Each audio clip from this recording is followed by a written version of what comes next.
To do these last two or three. They're kind of similar, but I'm gonna get through it. This one is cool. When people hate you, and it's Psalms 52, 1 through 9. Hold on, let me go back. Let me go find the verses, because, yeah, 52, 1 through 9. Okay, to the choir master, a maskil of David. When Doeg the Edomite came and told Saul, David has come to the house of Ahimelech. Why do you boast of evil, O mighty man? The steadfast love of God endures all the day. Your tongue plots destruction like a sharp razor, you worker of deceit. You love evil more than good, and lying more than speaking what is right, Salah. You love all the words that devour, O deceitful tongue. But God will break you down forever. He will snatch and tear you from your tent. He will uproot you from the land of the living. Salah. The righteous shall see and fear and shall laugh at him, saying, see the man who would not make God his refuge, but trusted in the abundance of his riches and sought refuge in his own destruction. But I'm like a green olive tree in the house of God. I trust in the steadfast love of God forever and ever. I will thank you forever because you have done it. I will wait on your name. I will wait for your name, for it is good in the presence of the godly. Amen. So now, this is when David, I think he was on the run still, from Saul. And for whatever reason, this is why lies and lying is so crazy too, because Doeg went and lied, I believe. He went to speak to Saul, but he told Saul that Amalek helped David, because at the time David was a fugitive. He was running from Saul. Remember, Saul was king at the time, and he was trying to kill David because David was to be anointed king next, and he was out of the will of God, and he did something. Well, Saul, his whole everything changed about Saul. In the beginning, he was a good king. He was good. He was, but his pride, his ego, that got in the way, and he took matters in his own hands, didn't wait on God, blasphemed basically I think it was the way that they did one of the sacrifices. He took it on himself to do it, which was only supposed to be for the priest. But anyway, so now when David was a fugitive, right, he was running from Saul. He knew he couldn't just kill Saul because Saul was still, see what I'm saying, a man of God. He's still, God ordained, anointed. This is why we got to be careful and stuff. And so what he did was they killed Amalek and his whole entire family because Doeg told Saul that while Saul was running, I guess he ran to Amalek's house and Amalek helped him. He hit him and helped him. So what happened was Saul had Amalek and his family brung to the palace, I guess, and had them killed. So all of them, him and his family. And it's sad that, he had to suffer and he was innocent for helping David. I mean, David himself was innocent. And Saul's reasoning behind wanting David killed was his own pride and ego. He just did not want to step down and allow David to take the throne, which is a lot of people in your life. This is why you have to remove them, because, and if not, God is going to have to do it. Why? Because these people, this is how they do. They want to be God in your life. They want to make themselves out to stop, what you got going on, or, whatever the case may be. And when it's their time, it's their time. And either God will either allow you to, resign yourself, or eventually he will kill you. So it's like you can't get in the way of what God is doing. People think that they can, but in all actuality, you can't. Because eventually God is going to get tired of you hindering And he doesn't want to smite you, but he will. But anyway, so let's go into this. So Doeg was a descendant of Esau, which God had some issues with Esau. Now he kind of like cursed them, the Edomites. And so this is why, because they were mighty men. They had a lot of power. It didn't come from God. It was the evil wickedness, the devil, he does, allow his children to be blessed. We see that all the time when we think it's of God. And God allows it, but you see what they got to go through and deal with it. So, they boasted, they loved evil, they loved, to lie, to steal, to cheat, to be unjustly, ruly to people. And they just, these were evil people. So, and their motives was always evil. Their motives was always wicked. And this is what he did, and he did this.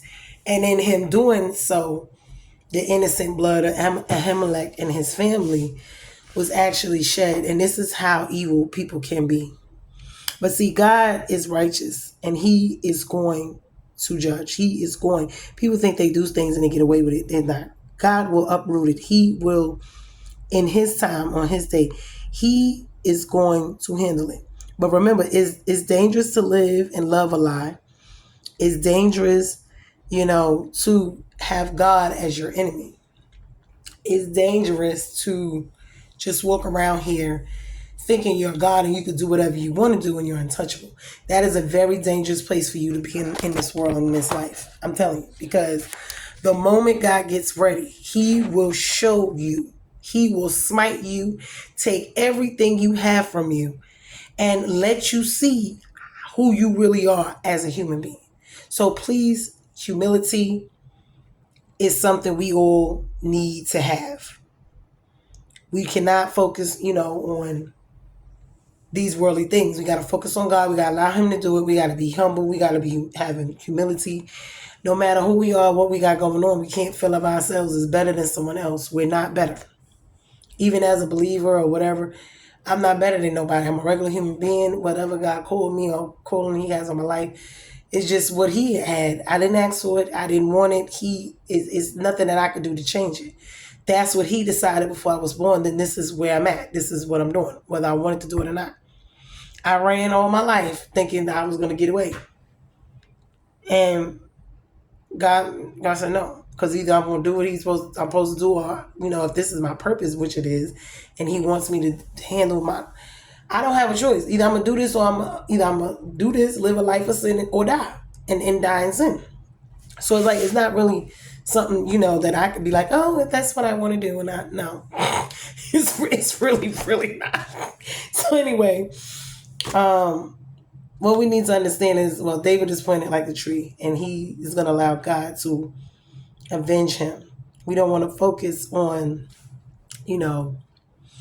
the people, but it hurts, and it does. When that's where the forgiveness and stuff, God is working on me with that. So I'm gonna do. I have one to do, but I need to do some more research on it because I'm still working on it in my heart with the forgiveness and the letting go and the moving forward, honey. Please say a prayer for a chick because I am a human being. I do have feelings. I do mess up. I do things. And God only knows, okay? And he checks me and corrects me and gets me all the way together. But having humility, and being able to deal with different situations, is a part of all of this as well, because it's not about me, it's about God, it's about souls, it's about that. It's not me, it's God giving me the words to say or him showing me what I need to do or telling me, because it's not about me. He'll use anybody. You let him use anybody who's willing to let him use them, because we're all here to be used. That's by him. That was our purpose, to be put here on earth. We're supposed to be used. We have a purpose. We have an assignment. We're all supposed to be, just get with God, find out what your assignment is. Find out what you were put on this earth, in this world to do. And allow him to do it in your life. Work with him and not against him on it. That's, basically what I would tell anyone. And so, even with this, like for years, David ran from Saul. and he was tired, and and then finally he told God, you got to take care of this, and he himself could not do it. He knew God had to do it. And he had to wait and be humble and have an attitude of humility, towards it, and a lot of times in life, this is what we have to do. People think that you're weak because you wait, you rest, allow God to handle it. No, that's the best thing you could do. That's the strongest thing you can do. It's not the meekest or weakest, because God deals with us when we're broken, when we're, at our end of ourselves. Once we come to the end of ourselves, but we didn't know what we could do as a human being, that's when God steps in, because that's his job to do the rest. So we must understand being humble and having humility, to know when it's time to set it down, to know when you can't handle it, to know when this is a situation for God to handle. That takes humility. That takes trust in God. And we have to all do it, because there's no one here that can handle each and every situation, in our lives ourselves. There are situations that if you're sick and you can't heal yourself, that's something for God. He has to do that. You see what I'm saying? So we have to know when, where, and what, and how, and what our place and position is in this world. We do what we can, and we let God do the rest. All of the things, people say God don't put miracles. Miracles are not here. That's a lie, because each and every day we wake up is a miracle.